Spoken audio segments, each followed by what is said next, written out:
อ้ายมานี่พี่น้องเอ้ยโอ้มาพี่เด้อพี่น้องเอ้ยมาอยู่บ้านทุ่งบายพี่อ้ายมาเวียกมางานแน่แล้วก็เวียกสำรวจพลเมืองพี่น้องเอ้ยพี่อ่าอยู่บ้านทุ่งบายบ้านน้องหานน้องสาลีพี่น้องเอ้ยก็เด้ยมาเยี่ยมมายามบ่าวฝนแล้วก็บ่าวเจ็บน้องหานเด้ยพี่น้องเอ้ยก็กราบทักทายสบายดีเด้อพ่อแม่พี่น้อง FC ที่น่ารักเบิดสุขุสุคนเนาะบ่ว่าอยู่ไกล อยู่ใกล้พี่น้องเอ้ยอยู่ภายในและก็ต่างประเทศยินดีต้อนรับเข้าสู่ช่องบ่าวผู้วงคือเก่าพี่น้องเอ้ยคือเดิมพี่น้องมื้อนี้บ่าวเองก็ได้ประสานหาทีมงานบ่าวฝนคนจริงใจแล้วก็บ่าวเจ็บเทพใจบุญคือเก่าพี่น้องเอ้ยเป็นน้องเป็นนุ่งฮักแพงกันไปไสมาไสก็อาไปหากันพี่น้องเอ้ยยามถามข่าวกันก็บ่ได้ถ่ายคลิปนำกันโดนเสียท่าพี่น้องเอาสบายดีสบายดีโอ้ยนุ่นน่ะได้นี่บ่ได้มาสบายดีบ่เจ็บเป็นทางการโอ้ยบ่เห็นกันโดนน่ะโอ้ยฝากมาเห็นแต่ว่าหักบ่ได้มาร่วมงานกันพุ่นน่ะโอ้ยคร้าเวียกหลายนี่ก็ลงมาเวียกได้ก็เลยแวะลงมาพี่เด้อมาติดตามเวียกสำรวจพลเมืองหั่นแหละเขาเริ่มปฏิบัติการน่ะอ่าก็เลยว่ามาทางพี่ก็แวะเยี่ยมยามหนองหาน อย่างทีมงานนั่นแหละบ่พ้อกันแต่ว่าบ่พอสิได้ถ่ายคลิปที่มันฝากเอาไว้ก็ฝากไว้ฝากมันเวลาเนาะก็เลยว่ามื้อนี้มีโอกาสว่างแหน่จักหน่อยก็เลยว่าโอ้ใส่บ่พ้นบ่เจ็บบ่จังไดมื้อนี้พูดติเอาเท่านั้นออกแหน่แกะบ่น่ะแกะออกก่อนให้เพิ่นแกะสิมันก่อนบ่พ้นตัวนั้นแหละมันของบ่ตุ้งบ่ติ้งไหนบ่พ้นฝากก่อนบ่พ้นฝากก่อนโดยสบายดีน้องหนุ่มบ่ มาเด้อยับก่อนนังหันตามนังหันได้นี่โอ้ยได้ล่ะเอาไปจะได้นี่เดี๋ยวสิเลยบ่อ้าวอืมงับไปพุ่นอีกงับไปพุ่นต้องกู้ก่อนพี่น้อง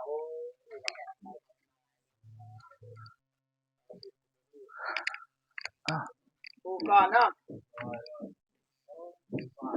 ยกขึ้นหน่อยหนึงเออ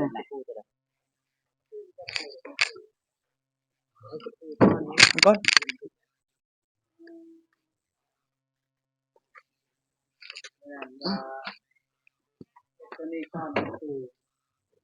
นี่เลยเตียงมือเลย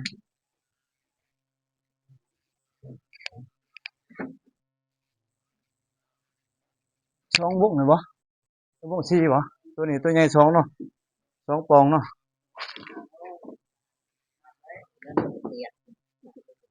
อ่าอ่าเอาเท่าพี่ได้อยู่คนเดียวนี่โอ้โธ่ได้อยู่ดอกคนเดียวอู้ฮะได้อยู่ดอกมันบ่หนักปานใดแม่น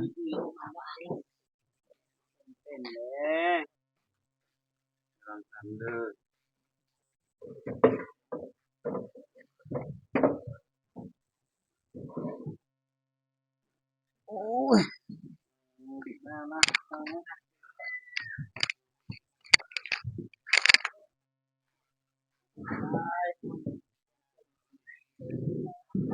โอ้ยอ่า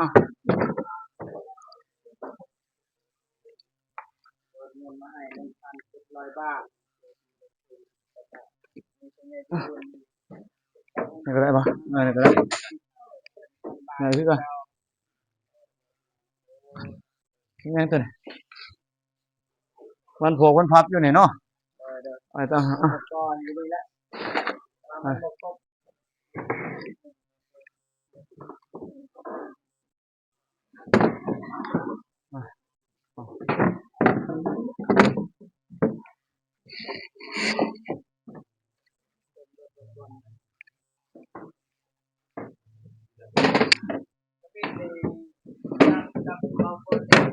เออ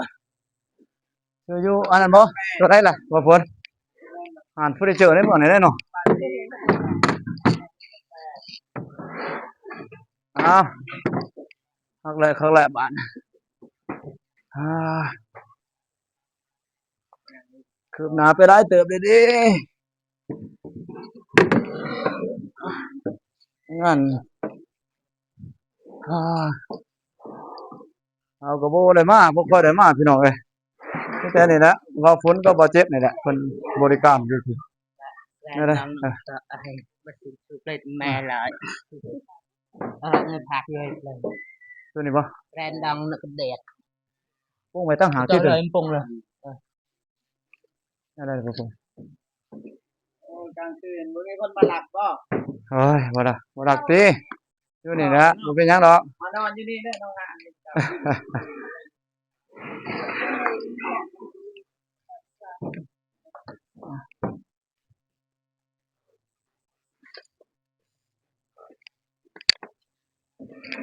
เอาตัวนี้มือเด้อเอาครับจบงาม mặt nó เออเอ๊ะเอาสิล่ะđau pin này bố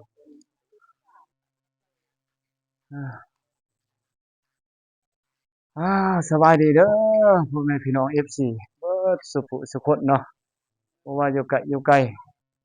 อยู่ภายในและก็ต่างประเทศพี่น้องเอ้ยยินดีต้อนรับเข้าสู่ช่องบ่าวผู้วงแชนแนลคือเก่าพี่น้องเอ้ยอ้ายดนแล้วบ่ได้มาคือว่าเกือบเป็นเดือนให้พี่น้องเอ้ยเวียกหลายเว้าเองช่วงนี้ก็ได้เฮ็ดเวียกสำรวจพุ่นน่ะมื้อนี้ก็มาเวียกเลยพี่น้องเอ้ยนี่แหละคือเห็นตามแต่งตู้นี่แหละใส่หมวกใส่หยังตามระเบียบเพิ่นลงมาติดตามการสำรวจนั่นแหละเฮ็ดการสำรวจอยู่ในเขต6เฮามันมีบ้านนับแต่พุ่นบ้านห้วยลำมาจนฮอดบ้านทุ่งบาย6หมู่บ้านพี่น้องเอ้ยเฮ็ดความรับผิดชอบนับพลเมืองนี่ก็จดนับแล้วก็ที่อยู่อาศัยว่ามีคนมีการเคลื่อนย้ายแรงงานบ่มีการเพิ่มขึ้นลดลงจังไดพี่น้องเอ้ยมื้อนี้ก็เลยว่ามาหาเบาเจ็บเพิ่นไปลงมาเวียกอยู่บ้านทุ่งบายก็เลยมาโทรหาเบาเจ็บแล้วก็เบาฝนมาเยี่ยมยามน้องหานมาเป้ฮอดซ้ายเนี่ยเวียกงานเอาๆนี่ๆเบาเจ็บเป็นจังไดเบาเจ็บเอามาเด้อมาเล่าหน่อยเป็นจังได๋ล่ะเวียกงานเฮาเอามาพี่มักอยู่ผมนี่แหละใกล้ๆนี่ก็อย่าเอ้าเอเวียกไปฮอดไสมาจะได้นี่คือเห็นนี่เนาะ mẹ mẹ คักแหละบ่เจ็บเป็นจังได๋ล่ะคือว่าช่วงหนึ่งเป็นจังได๋คือว่าหยุดบ่หยุดมัน phun tục ฤดูฝนตอนนั้นบ่ฝนพายุเข้าก็บ่ได้ เขามันก็ดำเนินต่อบ่ได้เพราะว่ามันอยู่สูงเด้ทางเพิ่นก็หนึ่งมาก็บ่อยากขึ้นมันสูง มัน ต่อ สูง มา เนาะ ก็ฝนตกแน่ ฝนตกเฮ็ดเวียกบ่ได้เนาะ ว่าเฮ็ดเวียกได้ได้ ยากแหละ มันฝนตกนั่นแหละ แม่นๆบ่ ยาม เฮ็ด เปียกแล้วก็ยันมืนยันต เอิ้ ก นมันเสี่ยงอันตรายเนี่ยเขาบ่เฮ็ดดอกว่าซั่นซะซ้ำสิมาบ่ได้ร่วมกันดนเนาะ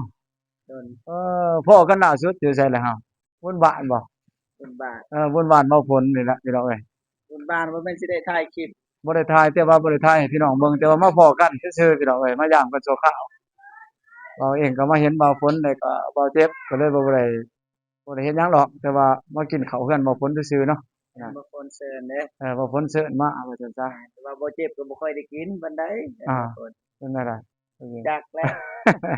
แม่นบ่เบาฝน แก่คนอื่นเด้ โอ้มันแขกหลายบ่โอ้เพิ่นกินหลายแหละกินบ่อื่นว่าซั่นซะแต่ก็มาเฮือนเบาฝน ก็บ่ยากบ่กินมื้อบุญมื้อหน้ากินได้ แม่น ไปเอาเพิ่นก็ได้ไปเลยๆอยู่ กินได้เรื่อยแม่น มื้อบุญก็บ่สำคัญปานใด ว่าซั่นน่ะ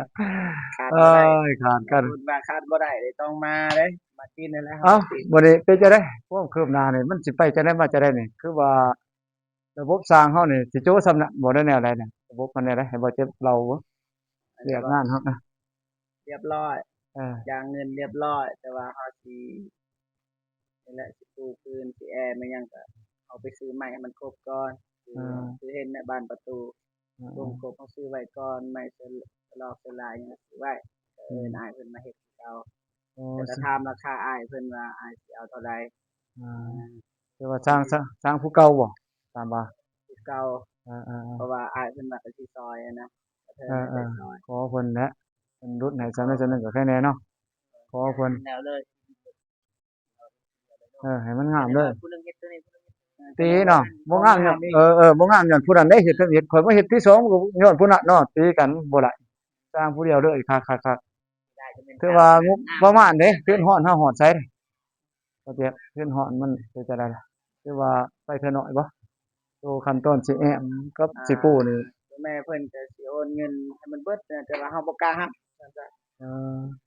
อ ย่านเงินมันเสียเฮาบ่ไว้ใจตัวเอง ว้าย กับบางคนบ่ไว้ใจจังได๋ก็เบิดเติมน้ำมูกน้ำมัน มีแต่ให้เพิ่นเฮ็ดก่อนก็ได้แนวนั้นก็ได้บ่เจ็บ อ้ายไว้ใจได้อยู่อ้าย เอ่อมีแต่นั้นซะให้เพิ่นเฮ็ดแล้วก็บัดสิแล้วแล้วจังมอบเงินเนาะมันแล้วแล้วจังมอบจังซั่นมันสิง่ายกว่าแม่นๆก็ดี แต่ คือ ว่า กัน เฮาต้องซื้อตอนนี้ประมาณนี้แหละ แม่นซื้ออุปกรณ์ให้มันครบแล้วก็ให้สร้างมาเฮ็ดคันว่าเพิ่นอยากต้องการส่วนใดส่วนหนึ่งนะไปใช้จุนเจือครอบครัวก่อนเฮาก็จังขอเนาะแบ่งบ่ละ1บ่500,000ก็ว่ากัน แต่ว่าก้อนใหญ่ก็ปาไว้บัดสำเร็จ โอ้ตอนนั้น ดี โอ้บ่ทันจ่ายตอนนั้น เออๆๆแม่นๆตัวนั้น ก็สิได้จ่ายน้ำลังเงินค่าสร้างอันนี้ อืมแต่ว่างบมีแล้วเนาะ อืม เอาๆดีแล้วซั่น แต่ว่ามี FC อยากสมทบก็สมทบได้ เจ้ามันก็ยังอยู่บางส่วนเนาะ เพราะว่ายังบ่ทันแล้ว เพ เด้ ราะนั่นแหละแม่นๆเพราะว่าเฮ็ดเดี๋ยวให้ทุกงามเลยว่าซั่นซะเออพี่น้องเอ้ยก็คือว่าเจ็บเพิ่นเล่าสู่ฟังหั่นแหละเว้าเองก็บ่ได้มาอยากรู้อยากว่าอยากจักรายละเอียดต้องมาถามบ่าเจ็บกับบ่พ้นนั่นแหละ บางคนนะ มันเป็นจังไดจังได จับบัญชี อา ถูกเบิด เอ้าจบเสยได้ดีแล้วบ่เจ็บเอ้ยได้มาฮอดส่ำนี้ถือว่าสุดยอดแล้วพี่น้องเอ้ยคันบ่มี2หนุ่มเพิ่นนี่ก็บ่มาแล้วบ่ไปแล้วบอกง่ายๆซะคืออันนี้คันบ่มีผู้ใหญ่ใจบุญเนาะมันก็บ่ไปไสมาไสหั่นแหละตัวนี้ก็เพิ่นก็ช่วยเหลือแท้ๆบ่เองก็ งามบ่ โอ้คักแล้วคืออันนี้เว้าเองก็ถือว่าเพิ่นก็มีหมุมีส่งเด้เด้โอเปนอาเด้ จังได๋ก็เดอีกนี่ทางนี้ โอ้คันใดติตัวนี้ ทางมันได้ คันใดมันต้องมุกลงมาแม่น ไปข้างนั้นอีก มุกจังซี่บ่ เออ เออๆๆ ให้มันตัดกับตัวนี้นะ ๆอา อันนี้นี่สังกะสีก็มีนะ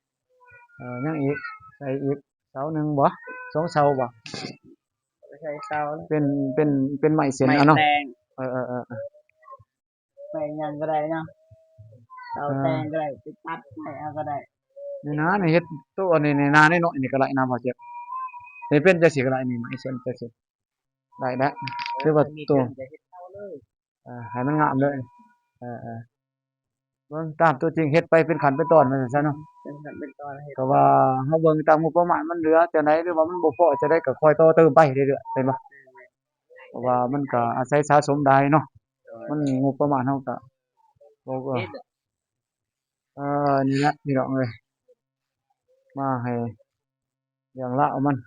บ่เองก็บ่ค่อยได้มาค่าเวียกหลายบ่เจ็บเอ้ยคือเห็นนำกันนั่นแหละขอบ่เจ็บแหละว่า FC ก็ขอโทษนำ FC นั่นแหละเพราะว่าบ่ได้มาเนาะมาเวียกก็เลยว่าแวะมายามขึ้นฮอดกันนั่นแหละว่าเป็นจังไดบ่เจ็บยังรอคือเก่าบ่มาเห็นกันยังรอคือเก่าอยู่พี่น้องเอ้ย ดำ นี่แหละหัวหน้านี่ เก่า เอ ดำนั่นเลย ฮักแพงกันคือเก่าแน่นี่บ่ได้เห็นกันโดนเนาะ เอ เอ อ วันนี้นี่ รอ คือ นะ รอแล้วว่าน่ะ เต็ม มาเวียกบ่เพิ่นเอ้ยมาหาอันนั้น เสื้องาม น้องอีหยังล่ะ เกิดเท่าเกิด โอ้ เท่าอีหยังเท่าเกิดเพิ่นเป็นนักเลิ่นเด้สำรวจเพิ่นเอาเมืองเดิมน่ะเฮาก็มาช่วยเวียกเพิ่นเด้มาช่วยเวียกติดตามลุงติดตาม เกิด เขา มันบ่ แม่น วั เกิ ย ด รุ่นนั่นเด้ แม่นอยู่นี่เป็นแพทย์เด้ อ๋อ แพทย์อาสาน่ะแต่ว่าช่วงนี้ก็มื้อนี้หั้นเพิ่นบ่ได้อยู่เพิ่นไปเอากาแฟว่าซั่นแต่ว่าก็ลงไปเฮ็ดเวียกคันว่างๆหลายขึ้นก็สิมาหาทีมงานนี่แหละคิดฮอดกันอยู่ อัปเดตนี่แหละ เออ บ่ เด้อน้องฮานเด้ออ้ายบ่ได้มา ระวัง เด้ ต้นเล็กระวังต้นเศร้า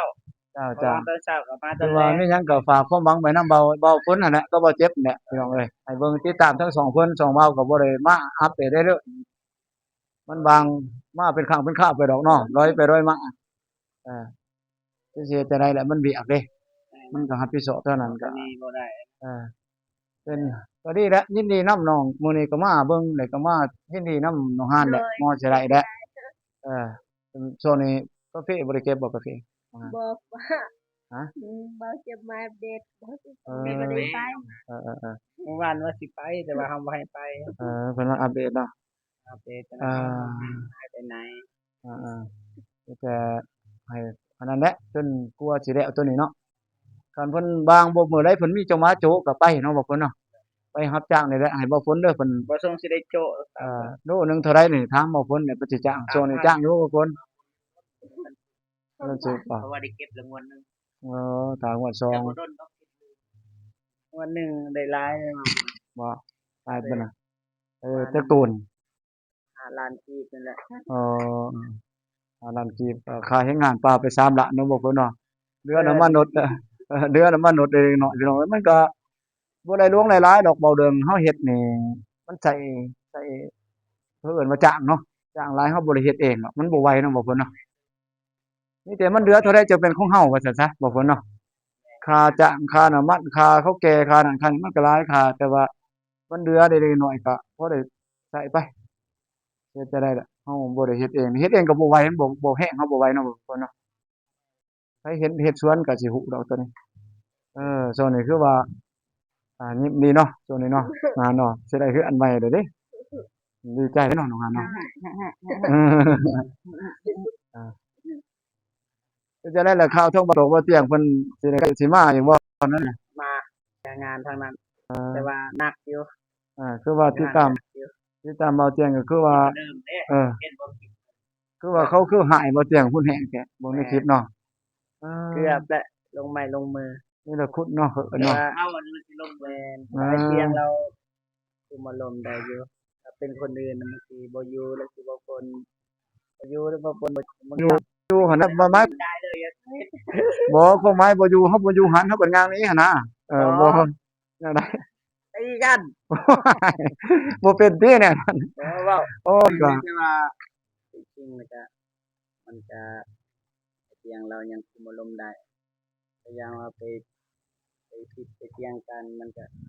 เบิดเลยเตียงมันก็เบิดเลยนะแต่ว่าไอ้เตียงก็เราคิดฮอดอนาคตไว้อะนะ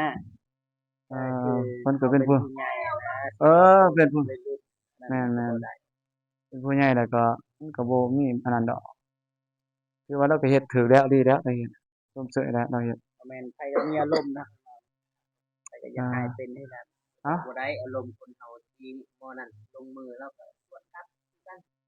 บ่เว้าคันนั้นโตซะคันนั้นใส่ไอ้เตียงเราใหญ่สูงเด้ อืม ไอ้ แต่ เตียง ว่าก็ บ่ สิ ได้นัดเรื่องนั้น คือว่าสิจบด้วยดีอยู่เนาะก็มีแต่เพิ่นเคลียร์ไปเฮาก็ติดตามเบิ่งให้กำลังใจเพิ่นนั่นแหละเพิ่นน่ะให้เพิ่น แม่น อ่า ไปก่อนนะ มันก็มีมันก็มีอุปสรรคซั่นในชีวิต คันไอ้วงเด้เจอแบบนั้น โอ้อ้ายแฮงบ่เว้าแล้วครับบ่แต่สิได้ฆ่าผู้ใดดอกอ้ายมันเป็นอย่างนี้แหละไปเคลียร์กับนายบอกนายบ้านตามระบบระเบียบไปแสดงเฮาแฮงบ่มักแล้ว มื้องาน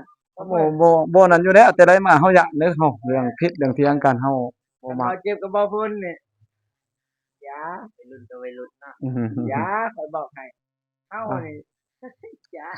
คือว่าอันนั้นบ่เพิ่นก็แจ้งว่าสิได้มาแล้วยินเพิ่นอยู่เพิ่นก็เว้าในคลิปหั่นเนาะแต่ว่าในคลิปตัวใดแหละเพิ่นว่าสิได้ลงมาอยู่ประมาณเดือนหนึ่งเดือนปลายบ่เพิ่นว่าสิได้มามันจะสิมาพร้อมแม่พิมพ์บ่จ๊ะแต่ว่าแม่พิมพ์สิได้ลงมาบ่ตามแผนแม่พิมพ์ โดนนะอันนั้นเว้าบ่ทันได้มันยังโดน ยังเป็นอนาคตอยู่เนาะแต่ว่าเพิ่นมาเพิ่นยืนยันก็จังว่ากันใหม่พี่น้องเอ้ย สบายเคลียร์หม้อๆนี่แหละเคลียร์งานทั้งนั้นแล้วก็อืมถือว่าก็สิโอเคอยู่ เพราะว่าทางเฮาคอ อืมก็ ทางเฮานี่แหละเซ็ตคอตลอด อ่า มานะอ้าย เป็นฮอดกันบ่ซั่นเนาะมาก็ถือว่า ให้มาพันวิวแน่ ถือว่าดีแล้วเพิ่นมาเยี่ยมยามเพิ่นก็ถือว่ามีความสามัคคีแล้วก็อันนั้นดีเนาะพอแจ้งมาก็ถือว่า สิว่าเรื่องวิวทางนั้นดีกว่ายอดวิวแต่ว่าทางนี้เราก็อยากซอยเฮาอะนะ อืม ซอยแล้วก็นะ มาก็ประมาณนึงก็อาทิตย์ปลายเนาะ จาก2วันกลายเป็น10ปลายวัน เออ เอาคอตลอดต่อเวลา เออ ต่อเวลา มามื้อนี้พอดีเฮือนโรงงานอยากแล้วเพิ่นบ่จักบางเทื่อเนาะ น่าจะทัน อืม ถ้าเราเคลียร์แล้วเราก็มา ก็จะได้พบร่วมงานกันครั้งที่2กับบ่าวฝนบ่าวฝนเป็นจังได๋ล่ะวิวบ่าวฝนก็ไปดีอยู่บ่บ่าวฝน ช่องบ่าวฝนแค่แน่อยู่ก็เพิ่นก็ขยันดีอุดหนุนเพิ่นให้เด้อพี่น้องเอ้ยแต่ว่าบ่าวฝน ก็สิบ่เว้านำแต่ว่าที่ถ่ายเขาไปเบิ่งเองผ่านที่ไอ้พวก FC ไปเบิ่งที่นำกันเดียวกันนั่นเอน่ะอ บ่ FC จักที่เดียวเบิดเลย มันก็ผู้ติดตามอ้ายก็ไปติดตามบ่าวฝนก็มีบางเทื่อก็บ่ได้ติดตามอ้ายมาเบิ่งซื่อๆก็มีเนาะมันก็แล้วแต่ตัว เรานั้นเขาเบิ่งหลักหมื่นบ่ติดตามบ่ฮอดหมื่นเด้แต่ว่าเบิ่งแม่นหลักหมื่นมันก็ๆมันก็มีประมาณแล้วแล้วแต่ เฮานี่บัดติดตาม 20,000 ปลายแต่เบิ่งพัน1,000อืมส่วนนี้ก็ช่วยเด้อเบิ่งนี่ๆๆพี่น้องเอ้ยนี่บ่เจ็บสองบ่เจ็บเด้ออุดหนุนเพิ่นเลยบ่เจ็บช่วงนี้ก็วิวตกแหน่เออบ่เจ็บช่วงนี้บ่ ดีเงินก็บ่ขึ้น บ่มีแล้วเงินนี่พี่น้องเอ้ยคันเว้าเรื่องเงินนี่บ่เจ็บก็ได้ล้าน2ล้านต่อเดือนพี่น้องเอ้ยก็น้ำมันรถก็บ่อยากคุ้มแหละอา ตัว บ่เจ็บนี่ช่วงนี้มีหยังก็ คนนั้น เออ จังว่าก็เป็นกำลังใจมันก็เฮ็ดด้วยใจอีหลีเนาะบ่เจ็บเนาะบ่หลาย เน้นช่วยเหลือนี่ เน้นช่วยเหลือมันเว้าเรื่องเอาบุญซะเอาคุณงามความดี บ่ ซะ กี่ไปก่อน แม่นๆเฮาเริ่มต้นจากศูนย์ไปซะเฮาบ่เคยได้เงินพวกขีบเนาะ คือเฮานี่ แม่น ไปเรื่อย บ่ได้นะ ๆก็บ่หลายเด้อพี่น้องเอ้ยบ่าวอิงกับบ่าวฝนนี่ก็ยังบ่มีรายได้เนาะก็ว่าเฮ็ดกันด้วยใจด้วยความรักอีหลีพี่น้อง เพราะ เอ้ย ว่าติดดาที่อันนั้นก็ยา เขาก็ลาอยู่กระทึกแหละเว้าเรื่องแนวนี้จักสิเฮ็ดจั่งใดก็มันก็เรื่องทำใจนั่นแหละพี่น้องเอ้ยเฮาก็เป็นคนทำดีแหละว่าซั่นซะเฮาก็บ่ได้ตอบโดยตรงมีแต่ว่าถ้ามันบ่ดีเฮาก็ยอมรับตัวบ่ดีแล้วก็ปรับปรุงตัวให้มันดีขึ้นเนาะขนาดสิ่งที่เฮาเฮ็ดได้อยู่ซะ บางที FC ก็หวังดีนำเฮาก็มี แม่น อาจใช้คำแบบว่ามันหนักแน่แต่ว่าเขาก็หวังดีในหันแหละ ๆตามซาเขาสิแชทพิมพ์ได้มันเขาก็คิดก่อนแล้วเขาสิพิมพ์หยังนะคิดก่อนแหละ ก็มีแต่ ยอมดีบ่ มาฮอดส่ำนี้ก็ถือว่าคักแล้วนี่ถือว่าขั้นตอนต่อไปนี่สร้างเพิ่นสิแอะหรือสิว่าอันนั้นก่อนแอมก่อนจังปูบ่ ก่อนอ้ายเพิ่นว่าองค์กินปู ปูก่อนบ่ปูก่อนนั้นมันมีบ่อนเหยียบเนาะแม่นๆเพราะว่านี้มันสิเกี่ยวกับตัวนี้เนาะคือว่าพ่อน้องฮานว่าจะได้นี่ตัวนี้ครบแล้วบ่ไม้ส่วนใดไม่ค้างก็ไม่ลูกตักนะว่าบ่ครบไม่ลูกตัก มื้อ สั่งไม่ลูกตักเอาบ่ ที่จริงแล้วก็มื้อนี้ไอ้แดงสิมาส่งมื้อนี้แหละ โอ้ 4 โมงแล้ สั่ ว งได้บ่ แม่น เพิ่นมีไม้บ่นั่นน่ะ แม่นเฮาสั่งน้ำอ้ายเพิ่นมื้อนี้ เออ เพิ่นว่าสิมาส่งแต่ว่า เท่าไรล่ะ เลื่อนเป็นมื้ออื่นได้บ่อ้ายเพราะว่ามื้อนี้เฮายังมีภารกิจหลายนะ จักโตสั่งมาเพิ่น 40 โตเท่าไรปานใดฮะ 60 60ถังก็เบิดไปหลายเติบเนาะเอ้ามีแต่ว่า มาส่ง เพิ่นรับมาส่งเองติ นะ ใครอยู่ซั่นก็สิเว้าหน่อยเอ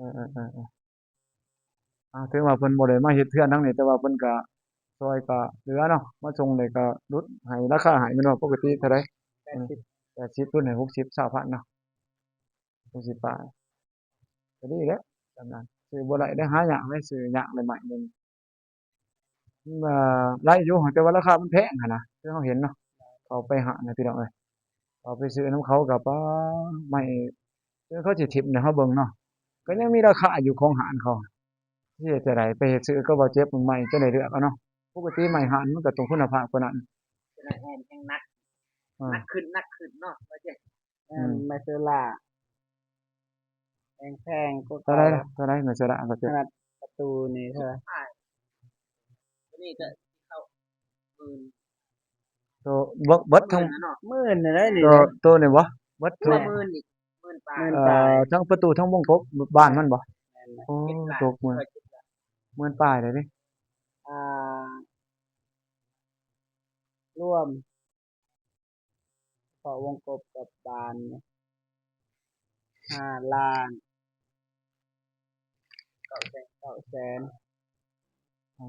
ฮอดหมื่น กับตัวนี้เนาะ กับตัวนี้ อืม นับอิหยัง ตัวนี้เพิ่นโอ้ถือว่าบ่ธรรมดาแล้ว โอ้มันยากไปเบิด ถือว่า แพ แพงสินค้าพี่น้องเอ้ย เพราะว่า เสร็จ เอา เกิดเรือนหลังหนึงนี่ก็ต้องใช้เงินมหาศาลคือกันสำหรับเฮาเนาะชาวบ้านว่าจะชาวบ้านๆนี่สิหาเงินเฮ็ดเรือนกระตบน้อยนี่ก็บ่แม่นเรื่องง่ายนะว่าจะ อยู่แม่เพิ่นที่ซอยเรือน้องหางก็บ่มีคือกัน เป็นพนักงานนี่แหละรับจ้างคือกัน แต่ว่าเพิ่นก็ยังช่วยเหลือ แต่ ทำ ว่า นั้น อยาก เนาะ ช่วยเหลืออยากแบ่งปัน ถือว่า อยา สุ ก ดย ฝา อก ด ไป เด้ โรงงานแบบรักษาได้ก็สิไปเฮ็ดคือหูปนี่บ่เตียงเลยของหานเอ้ยตายเด้อในคะแนนนั้น โดย เว้าเจ็บกับเว้าฝนนี่สิพากันไปอยู่ไสได้ปานนั้นผู้เฮ็ดแต่จะได้ก็อย่าเนาะรักษาความดีไว้ให้เพิ่นคิดฮอดเฮาว่าซั่นซะเพิ่นช่วยเหลือเพิ่นก็ดีใจใจบุญแท้ๆเด้เพิ่นก็ได้ ก็ว่าสัญลักษณ์ประจารึกไว้เลยเนาะ แม่นๆว่าสิไปตี้ไปฆ่าผู้ช่วยเหลือบ่เจ็บมาบ่ให้ทายตี้บ่เจ็บอีกโอ้ยตายเด้อบ่เป็นท่าเด้อเว้ยมีแต่เบิ่งเอาหั่นแหละเฮ็ดแต่คุณงามความดีมีแต่ว่าตัวนี้เด้ตัวแอมนี่เพิ่นผู้คำนวณให้แล้วบ่สิใช้จักแผ่นในเสื้อละอัน เออ เพิ่นว่าจักแผ่น ร้อย 146 146แผ่นเพื่อ 136 ว่า แม่นบ่46 ถึงมูลค่าเท่าใดเพิ่นว่าไว้มูลค่าไปถามมึงคร่าวๆแล้วบ่มาจัก ตามแต่ว่าบ่ทันได้ราย มูลค่า บ่ทันจ้างไปให้เฮาไปสร้าง มันสิบ่10กว่าล้านเพิ่นว่า อืม เฉพาะตัวนี้ อันนี้ยังที่แอมบอก แอมห้องนี่เอาไม้แป้นนี่แหละตัวเรือนนี่ ก็คล้ายกันว่าแน่นะบ่ได้ประหยัด แอมห้อง งบ บ่ ประ ทั มาน ณ ว่าพอได้ประหยัดนะ เออ ได้อยู่เฮากบงามมันก็งาม ๆงามๆมีแต่เอาตัวมันออกไปก่อนซะแม่นบ่เข้าใจเบิดไป10กว่าล้านน่ะพี่น้องเอ้ยรวมมูลค่านี่บ่แม่นง่ายนะ บ่แม่นเบิดไป10ล้านเด้ เฉพาะไม้ แต่ แปะ ว่าไม้เสื้อลา เสื้อละ 10ปลายแล้ว บ่รวมค่าสร้างบ่รวมไม้ปู บ่รวม ไม้ นี่นะ เส้นหนังคงหนังค่า ไม้แป้น อ้าย นี่ พี่น้องเอ้ยคิดเบิ่งกันต้อง นี่ถ้ารวมกับอันนี้นี่แฮงหนัก เพิ่นก็สะสมหลายผู้ใหญ่ใจบุญเพิ่นก็ยอมรับน้ำใจแท้ๆเนาะว่าจังเนาะ แล้วก็ถอ ช่วย ยเหลือ สิว่าแล้วก็อยากซอยลี อันนั้นจะบ่ เป็นอยากจะดีถอยตัวอย่าง เออ แต่ว่าเขาก็แม่เพิ่นก็ ก็สุดเส้นซะเนาะเทินให้ซอยได้อีโต้นหั่นแหละว่าจัง คั ซะ นมีที่อยากซอยเพิ่มก็ซอยได้ แม่นๆฝากเด้อ FC เอ้ยฝากให้ผู้ใดอยากเนาะอยากสมทบทุนเนาะว่าจังเนาะช่วยเหลือน้องหันบ่ว่าหลายดอกเล็กๆน้อยๆนี่ก็ถึงฝากมาทั้งหาติดต่อหาบ่าวฝนกับบ่าวเจ็บบ่าววงก็ได้ ทางใดก็ได้ ทางไหนก็ได้ เบิด เ ช่วยเหลือ บิดสุผู้ทุกคนนี่แหละในทีมงานเฮานี่ก็สมทบได้ผู้ละ100 200ก็แล้วแต่เนาะ ต้องได้เรียน 200บาทนี่นะเออ ต้องได้คิด 300ก็ เออ โอเค สะสมกันไปได้ผู้ละ ก็ได้ ถือว่าได้แผ่นหนึง2แผ่นก็ดีใจเนาะขอบคุณเนาะ บ่อยากได้ปานใดบาทตาเฮาสิไปเอานะ ก็ว่าฝากไว้นํพี่น้องอย่าว่าเพิ่นอยากเฮ็ดบุญนะอยากจะสร้างบุญไว้อยากเฮ็ดสมทบทุนในเรือนหลังนี้ก็ให้มาผ่านบ่เจ็บก็ได้แนะหลักๆก็บ่พ้นนั่นแหละบ่วงก็ได้คือกันมีหยังก็สิประสานหาบ่พ้นกับบ่เจ็บคือเก่านั่นแหละก็ว่าเขาฝากมาเออก็ยินดีนำนั่นแหละถ้าเพิ่นอยากเฮ็ดบุญก็สิจังซั่นแหละเรื่องละเนาะคร่าวๆมีแต่ขั้นตอนต่อไป มันคืบหน้าจังได๋ก็สิมาหาบ่พ้นนั่นแหละโทรใส่คือกันกิ้งกังหากันว่าอยู่ไสมาหากันจนสิเจอกันบ่ได้บ่ จนไผโทรมา จนลืมเลยเบาโมโตใส่บ่เจ็บเพิ่นว่าแม่นไผเพิ่นว่าบ้าแม่นบ่ว่า เบิ่งปุ่มนี่บ่เห็นเลย อยู่รุมสุดแล้วบ่ได้ติดต่อกันดนเติบถามว่าแม่นไผเพิ่นว่าบ่มงก็ว่าลืมกันไว้แต่บ่ว่า หยอก ถ่ายรูปไว้แน่นี่บ่พ้นน้องฮั่นไปจับนี่สิถ่ายรูป3หนุ่มอีกบัดหนึงนี่โอ้ยบ่ได้ ไป ถ่าย โร รู ง ป งานข่าวบ่ จังไดจังเข้ามาอีกโอ้ยนี่พี่น้องเอ้ยจังได๋มาพ้อกัน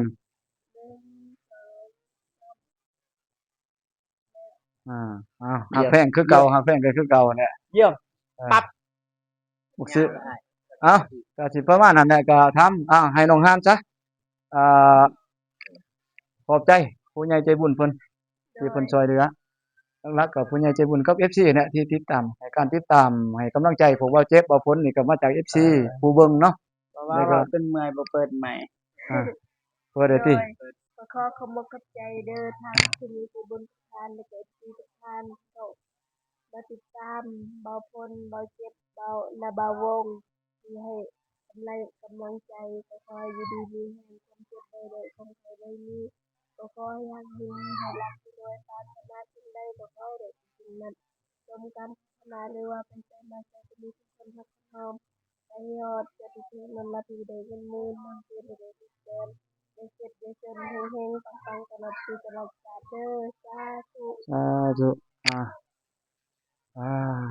บัดนี้อยู่ดีมีแฮงเบิดทุกคนเนาะ โดย ฮักแพงคือเก่านะจ้าฮักแพงคือเก่านี่นี่แหละนี่คักเด้นี่ ครับ บ้านนี่บีบแก้ใส่ขี้คุยเลยบ่ไม่งงเลย เตะบานดังแฮงเลยครับว่าบ่เห็นบ่ เตะ ว่า บาด โอ้บีบแก้ไปเลยเถอะเป๊กๆๆใส่ ได้ยินเตะ บ้า บาด บ่เจ็บขี้ บ่ คุย ตี แท้ แล้วบ่เจ็บดังให้ยิ่ง โอ้ยบ่คือบ่พ้นมีแต่บีบแก้ใส่บ่วงแป๊กๆใส่กันเด้ออยู่บ้าบ่เจ็บนี่ซิมาต่างเด้อว่าดังแฮงแท้บ่ว่าซั่นออกกัน ดังแล้วยิง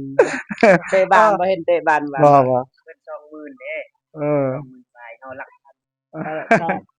เท่าใดล่ะบ่พ้นได้เท่าใด เห็ บ่ นอ พ้น ยู่ไส อยู่เดินเตะบ้าน เดือน อยู่เดินเตะบ้านก็พวกเด็กน้องเด้เด็กน้อง อ๋อ เอาเองก็ว่าปะพอเจ็บนี่มันเจ็บทาใหญ่แท้ โอ้ก็บัดก็เบาเตียงคือว่าไปหาดีแท้บ่วงบ่ลังนี่เพิ่นบ่เบิ่งบ่ว่าเอ้ยอยู่บ่เห็นนะเฮ็ดแต่สิเฉยอยู่บ้า อันนี้เตียงกับเฮาบ่ได้ยิงคือกันนะ จริงบ่เว้าไอ้เอ้ย เออตายอ้ายว่าเว้าโน้มันย่อกันเอาพี่น้องเอ้ยเอ้าก็สิเกี่ยวจบคลิปส่ำนั้น โดย แต่ก็โอกาสหน้าก็สิมาหาใหม่มาเยี่ยมมายามทั้งหนองหานนี่อัปเดตให้พี่น้องได้เบิ่งก็ฝากหลักๆก็ถึงฝากถึง FC หั่นแหละมาเบิ่งสองเบาฝนกับเบาเจ็บให้ยอดวิวได้แหน่เนาะพี่น้องเนาะบ่ได้กำลังใจแหน่ได้ห บ่ ลาย พอหลาย เออ หลักหมื่นก็เอา เพิ่นก็ช่วงนี้ก็คือเห็นนั่นแหละพี่น้องเอ้ยยอดวิวก็บ่ไปบ่มาเลยก็รายรับเบาเจ็บนี่ก็ใช้แต่น้ำมันรถนี่แหละพี่น้องเอ้ยเบาเจ็บเบาฝนนี่ก็เบาวงบ่ต้องเบาถึงเนาะแฮงบ่มีเลยพี่น้องเอ้ยแต่ว่าก็เป็นกำลังใจให้กันก็ยังดีเห็นเพิ่นเข้ามาเบิ่งหลายแหน่ก็พอได้ส่องเนาะให้กำลังใจคอมเมนต์ดีๆสร้างสรรค์ให้กันแล้วก็ขอบคุณหลายๆเด้อพี่น้องเอ้ยเพราะเองก็มีแต่สิโอกาสหน้าก็สิมาอัดคลิปให้พี่น้องได้เบิ่งอีกเทื่อหนึงคือว่าคลิปนี้ก็ขอจบครับพี่น้องอ้าวขอบใจหลายๆอ่ะง่ายๆเลยสิอ่า